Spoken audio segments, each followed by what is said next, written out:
A gente utilizou, na verdade, nosso trabalho foi a implementação do shield, conhecido como Fanduino, né? Esse aqui, ele é um shield pronto, a gente não implementou ele, mas foi sugestão do professor, a gente utiliza ele. E o que a gente faz basicamente é, digamos assim, simular iterações dentro de um sistema. Aqui a gente está utilizando o Ubuntu, mas serve para qualquer distribuição Linux e Windows, graças ao módulo que a gente usou. E o que a gente fez basicamente foi simular interações com o ambiente de sistema, como por exemplo com dispositivos de entrada, como por exemplo o mouse e o teclado. Então, tudo que o mouse e o teclado faz, a nossa intenção neste projeto foi basicamente replicar isso de uma maneira que eu conseguisse extrair algo do Arduino, né? No caso do Arduino, então, a gente tem o nosso joystick, como qualquer outro joystick, e o que o nosso joystick faz, basicamente, é simular coisas relacionadas ao sistema, mas precisamente relacionadas ao teclado. Então, por exemplo, aí você pode abrir o jogo aqui, abre o jogo lá. Vamos dar uma... Então a gente selecionou como jogo, para uma escala de complexidade um pouco maior, a gente tinha feito com Super Mario, estava muito simples, e aí o que a gente fez foi basicamente brincar com o Minecraft, que é um jogo um pouco mais complexo em termos de quantidade de comandos, né? O Mario você só pula e anda para os lados, o Minecraft ele tem várias coisas. Então aqui, por exemplo, o que a gente fez foi implementar tudo isso.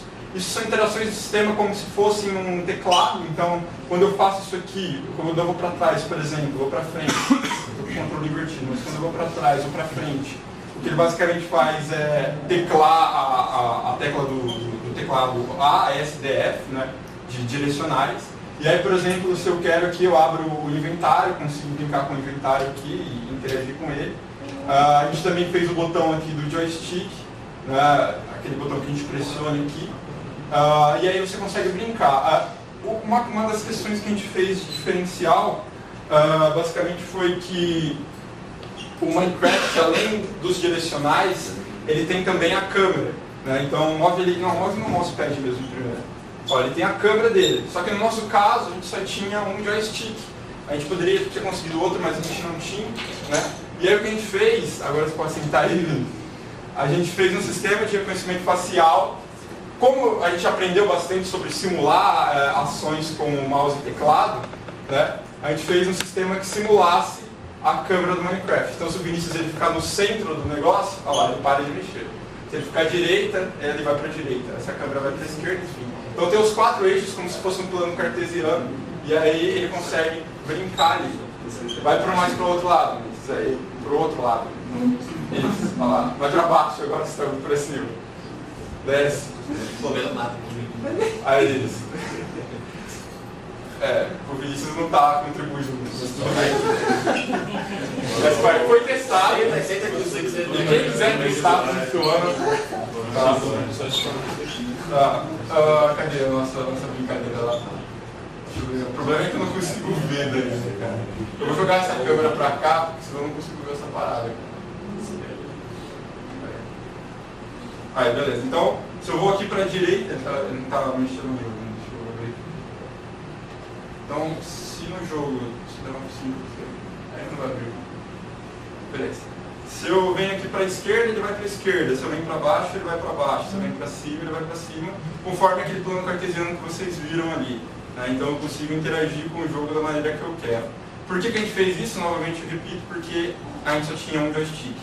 A gente queria deixar os botões quadrado, bola, triângulo, etc. Para funções do próprio Minecraft. A gente utilizou daí, vou abrir aqui, a gente colocou tudo isso no repositório documentado, quem quiser ver como a gente fez. A gente utilizou então, a gente utilizou então um Arduino, um joystick shield, o Fanduino, né? E como dependências para fazer toda essa brincadeira, a gente utilizou o Python 2.7, mas whatever, o Python que você usa, o outro, o 3 também funciona. A gente utilizou o PyInput. O PyInput ele consegue simular tanto funções do mouse quanto do teclado. Nós utilizamos o PySerial para receber as informações desta placa, né? Então a gente tem também o script sketch.ino, que ele escreve informações serial, e aí a gente lê essas informações serial, aquelas mensagens que a gente fazia antes, ia pelo console do Arduino IDE. Agora eu recebo essas informações através do PySerial e aí eu sei muito bem o que eu tenho que fazer. Então, por exemplo, a hora que eu mexo aqui para a esquerda ou para a direita, basicamente o que eu faço, eu leio no Python uma mensagem escrita direita, esquerda, e aí eu interajo com o meu sistema de acordo com a mensagem recebida. Né? Além disso, a gente utilizou o OpenCV, que é para implementar a parte de reconhecimento facial. Ele não é estritamente sobre inteligência artificial, é mais sobre um pouco mais relacionado ao processamento de imagens, pelo menos a parte que a gente usou mas também funciona, então deu certo. E além disso, a gente utilizou o Arduino IDE para de fato implementar a parte do digamos assim, back-end do Arduino. A gente tentou fazer da forma mais simples possível de se executar, dá ainda para cumprir um pouco mais, mas eu ainda quero aprimorar algumas coisas, o Vinícius também. Então, basicamente o que você faz é compilar o sketch.in, que vai emitir as mensagens, você abre, de fato, o seu Minecraft, executa o Arduino, a .py, que faz essa interação do Arduino com o sistema, e você abre o webcam.py, que também faz a parte da webcam agora com o sistema. E aí você pode, de fato, aproveitar o seu game.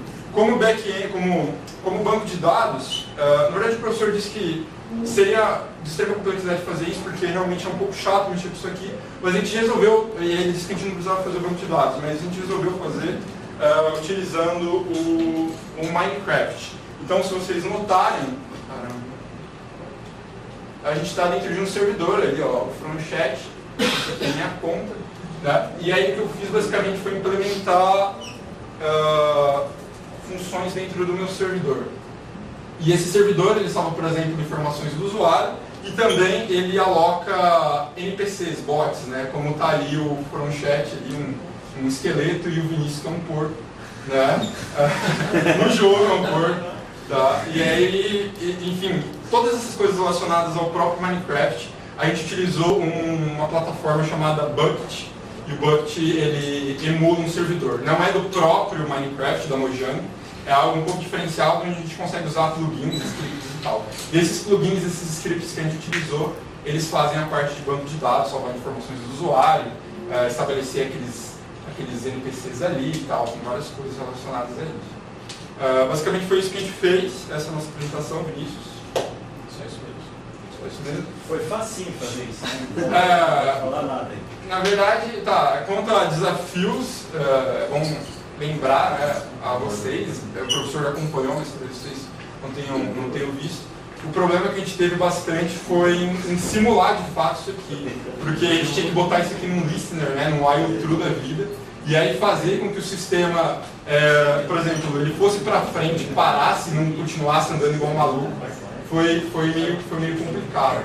Então, algumas coisinhas do sistema que a gente teve que fazer, caiu no buraco aí, mas o que a gente teve que fazer é entender um pouco o back-end do Linux, assim, para de fato conseguir fazer as coisas, né? Para de fato funcionar bonitinho do jeito que a gente queria. Mas funcionou, com o módulo PyInput ajudou bastante, a gente estava usando o PyAutoGui, não estava tão legal, estava com delay. E aí com o PyInput, com algumas alterações do código, ficou satisfatoriamente interessante. Esse é o nosso trabalho.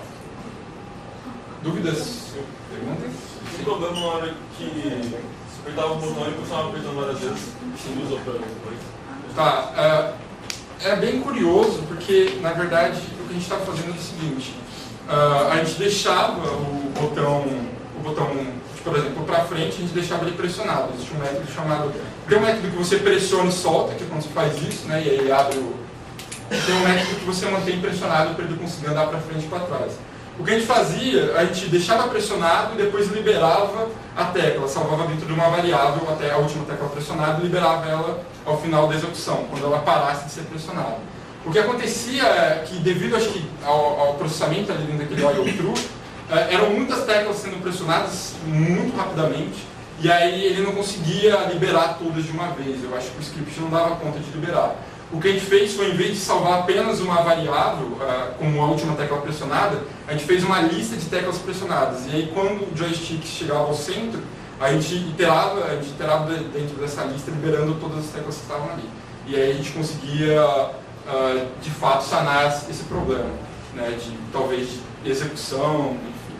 Talvez utilizar um thread ali para, não sei, liberar também ajudaria.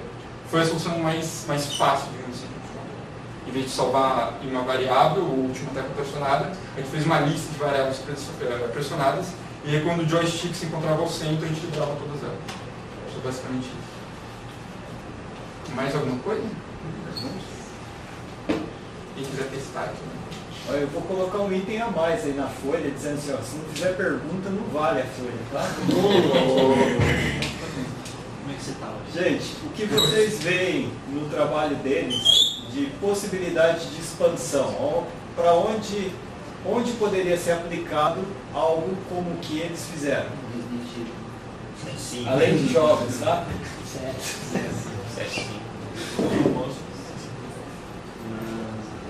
Posso, professor? Fala.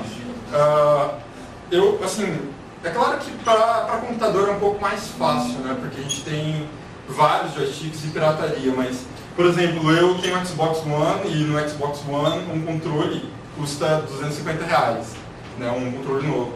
Então, se a gente tivesse futuramente a oportunidade de fazer o próprio joystick da maneira que a gente quer, e eu quero um botão a mais, quero alguma coisa aqui, eu acho que esse trabalho ajudaria muito como início. Assim. É claro que existem outros caras que já fazem isso, já existem outros joysticks no mercado, pirata ou não, né? Mas o fato de você conseguir implementar um joystick do seu modo, eu acho que é algo que a gente tentou trazer aqui. Né? Eu quero um botão a mais porque naquele jogo tem uma função igual aqui de abrir o inventário. Então eu vou lá e implemento abrir o inventário com um botão novo que eu coloquei aqui no meu controle. Eu acho que esse é um ponto. Curiosamente, quando a gente começou o trabalho, a gente achou que ia ter na internet algum exemplo, né, de alguém fazendo isso. Só que na verdade não tem, porque o pessoal só usa esse fundamento para controlar coisas do Arduino. Justo. Então para acender um botão, ou para girar um servo, alguma coisa assim. Agora para programar e simular um teclado, isso aí. É único, né? Não tem, sério. Se alguém encontrar, por favor, manda aí, porque a galera realmente, eles controlam, por exemplo, aqueles braços mecânicos e tal, ou eles jogam os jogos também, só que eles jogam naquela tela de LED do Arduino, assim, naquela matriz. É esse tipo de jogo que eles controlam com isso, não um sistema propriamente dito. Eu vou começar a falar, mesmo que os outros falem depois, tá? Que eu preferi que todo mundo falasse para eu falar por último, mas como é a primeira apresentação, vamos fazer diferente. Olha só, eu percebo no trabalho de vocês um potencial, né, de expansão muito grande. A primeira delas seria relacionada a portadores de necessidades especiais. Então, como vocês estão, de certa forma, controlando o teclado por outro meio, então, se alguém que não pudesse executar determinados movimentos, vocês poderiam usar a mesma ideia, digamos assim, né? Talvez com outros controles, não só o joystick, mas a interface seria a mesma, a programação seria muito parecida, para que essa pessoa conseguisse usar um teclado mesmo com limitações. Então eu vejo isso como uma possibilidade até de artigo, um artigo muito bom em relação a isso. Tá? Tem um apelo social e pode vir a ajudar outras pessoas neste sentido. Né? Vocês fazem uma modificação, tá divertido jogar, beleza. Mas além de jogar, para que serve? Algo que eles citaram, eles não acharam nada pronto parecido com isso. Existe o comercial? Existe. Mas quando é comercial, de um modo geral, alguém detém aquela tecnologia. Você pega o pacote fechado e faz o que está descrito no manual. Fora isso, vocês ficam bloqueados, não ficam? Agora, aí não. Quem é o dono da tecnologia? Não são vocês? Então vocês podem manipular essa tecnologia ou usar isso da melhor maneira, da maneira que vocês preferirem. Outra aplicação, eu não sei se eles falam isso em interação homem-máquina lá, IMC, né? IHC. Você falou do banco de dados. De certa forma, se eu quisesse observar a movimentação do mouse e registrar isso de algum modo, seria possível fazer, não seria? Totalmente. Então, essas são duas aplicações que eu percebi observando o projeto de vocês. Legal. Tá certo? E como é único e é inédito, não deixem, como diz, estocado. Façam um artigo e publiquem. O Vinícius eu não lembro, mas você eu me lembro que falou que pretende para a área acadêmica. Então, vale a pena tirar isso da gaveta, publicar artigos e colocar lá no currículo, que isso tem peso lá na frente. E eu acho que vale a pena investir. Legal. Certo? Alguém gostaria de comentar alguma coisa a mais?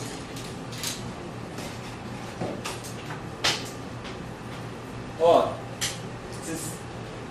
sem perguntas, gente, a apresentação lá fica mais difícil, tá? Se eu fosse vocês, eu perguntaria. Mano, quantos minutos foram?